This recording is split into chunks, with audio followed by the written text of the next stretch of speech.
Bismillahirrahmanirrahim. Assalamualaikum warahmatullahi wabarakatuh. Alhamdulillahirabbil alamin ala ni'matil imani wal islam. Assalatu wassalamu ala sayyidina Muhammadin wa ala alihi wa sahbihi ajma'in. Amma ba'du. Puja dan puji marilah kita panjatkan kepada Allah Rabbul Izzati. Salawat beserta salam semoga tercurah limpahkan kepada Nabi Muhammad Sallallahu Alaihi Wasallam. Nah, sebelum dilanjut, marilah kita membaca doa terlebih dahulu. Bismillahirrahmanirrahim. Doa sebelum belajar. Raditu billahi robba wa bil islami dina wa bi Muhammadin nabiyya wa rasula. Rabbi zidni ilman warzuqni fahman.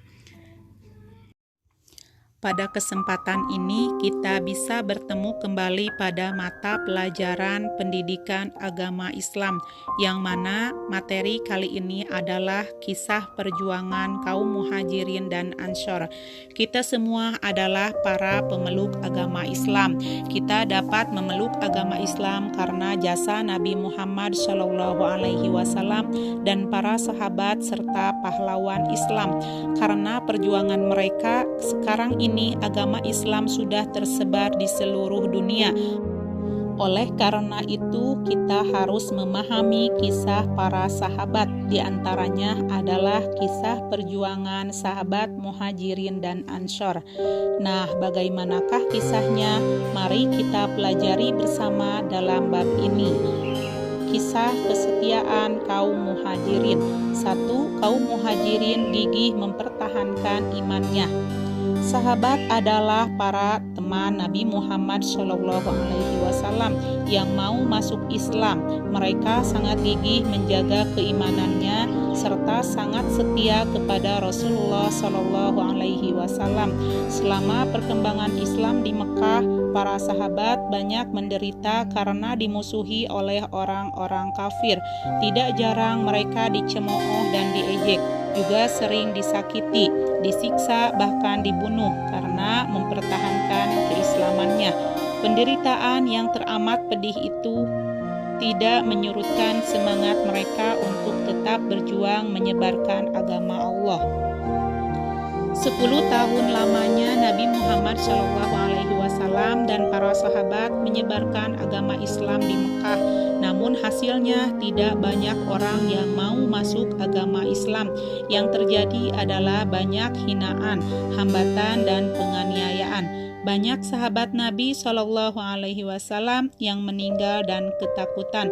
Oleh karena itu, Nabi Muhammad berdoa kepada Allah Subhanahu wa Ta'ala agar diberikan pertolongan dan kemenangan.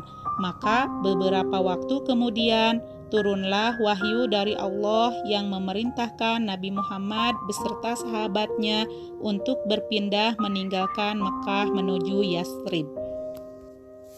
Nabi dan sahabat pun merencanakan berpindah dari Mekah, namun ternyata orang kafir Mekah mengetahui bahwa orang Islam hendak berpindah ke Yathrib. Mereka bermaksud membunuh seluruh orang Islam tersebut sebelum pergi hijrah.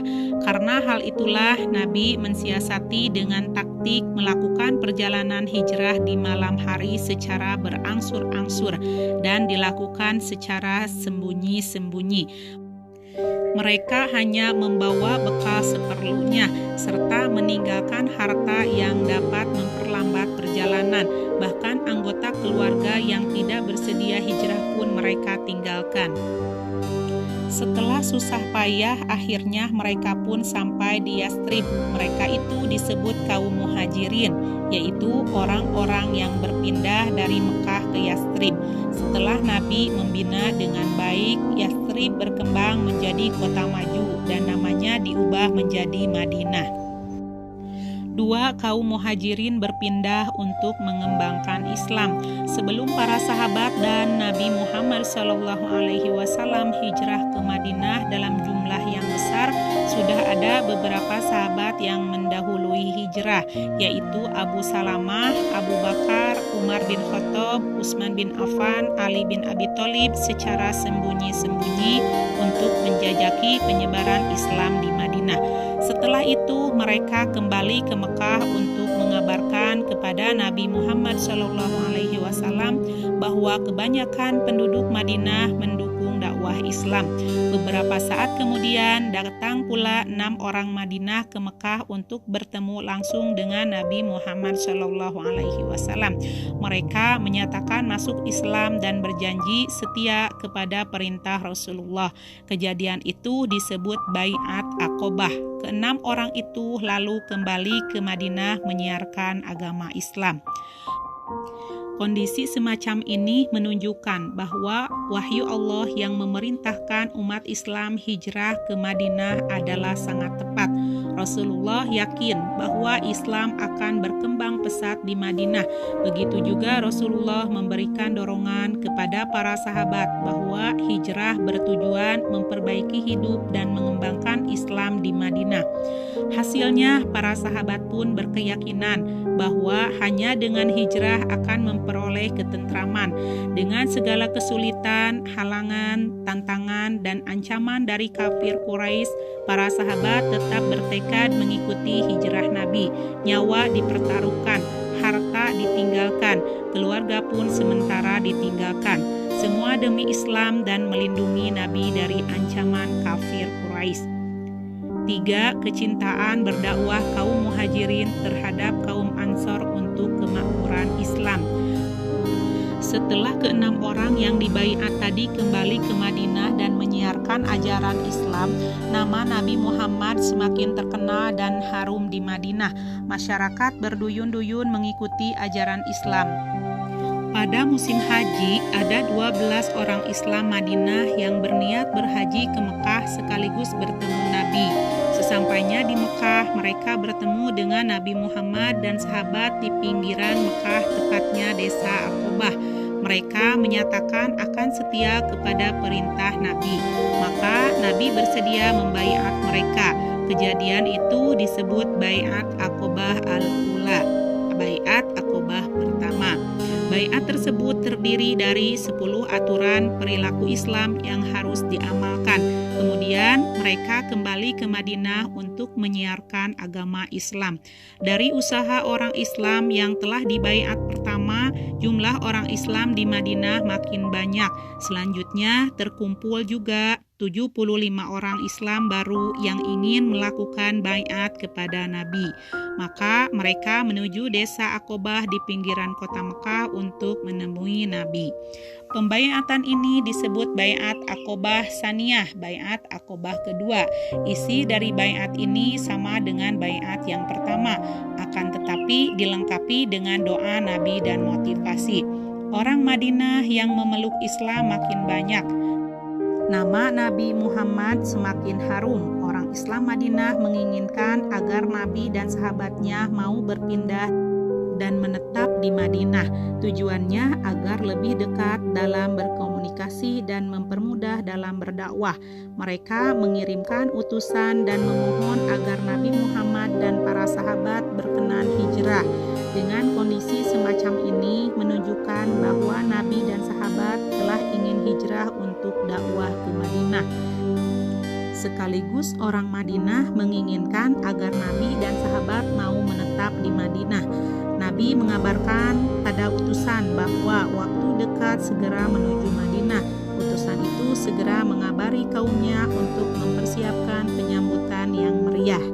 B. Kisah keikhlasan kaum Ansor. 1. Kerinduan kaum Ansor terhadap nur Islam.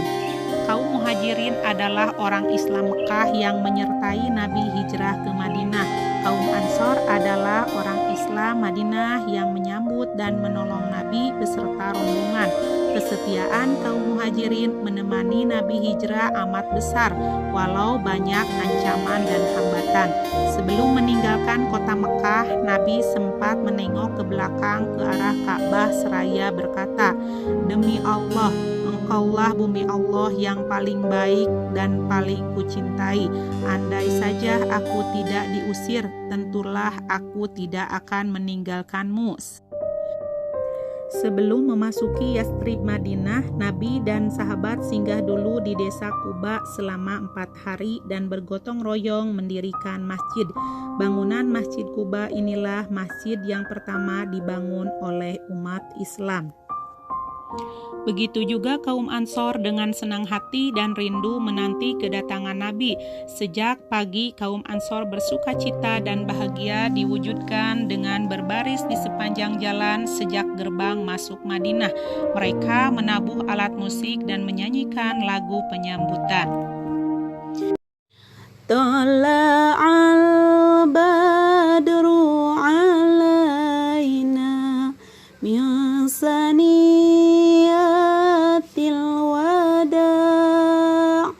wajib syukru alaina mada'a lillahi da' ayyuhal mab'usu fina jita bil amril muta' anta ghausuna jami'a ya mujammal